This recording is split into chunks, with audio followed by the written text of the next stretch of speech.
magandang araw mga sisi kong tunay. So ngayong araw magluluto tayo ng homemade burger. So naglagay na ako diyan ng sibuyas, meron kaming pressed parsley mula sa aming garden at naglagay na ako ng asin diyan at paminta. Pagkatapos, ibe-blend na natin sa ating food processor. Pwede nating itong hiwain kung wala kayong machine. Pagkatapos, naglagay ako diyan ng isang itlog. At ibe-blend natin ulit para mag-well combine yung ating lahat ng ingredients, mas lalong pinasarap at maalinamnam pa. At ilalagay natin ito sa 1 kilo ng ating minced beef.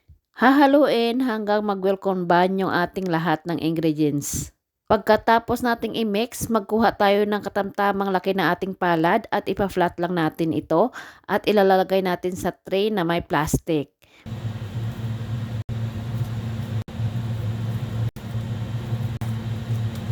At ilalagay natin ng 30 minutes sa ating chiller para mag-set yung ingredients at yung ating minced beef.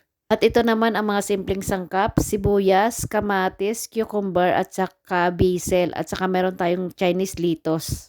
Pagkatapos ng 30 minutes sa ating chiller, tanggalin na natin ang ating beef at ilagay natin sa ating baking fan o kaya safe container o oven safe container. Pwede rin itong prituhin, sa akin in-oven ko para mas madali. At after 30 minutes, ito na yung ating hamburger. So, magsimula na tayo sa ating buns. Maglagay tayo ng cheese dito. Yung ginamit kong cheese ay shredded kasi yan ang available dito sa bahay namin.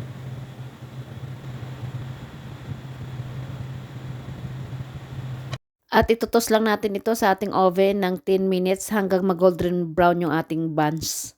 After ng 10 minutes, ayan, okay na yung ating buns. Ilalagay na natin yung ating mga sangkap kanina na hiniwa at na-prepare.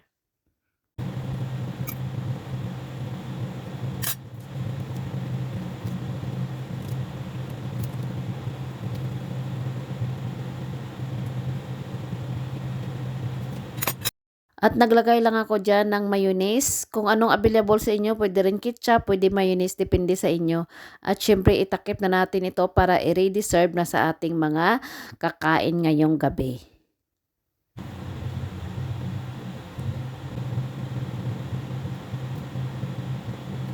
At ito na, ready na yung ating homemade burger. Tara, kain na po tayo. Maraming salamat sa panonood and God bless you all. Bye-bye.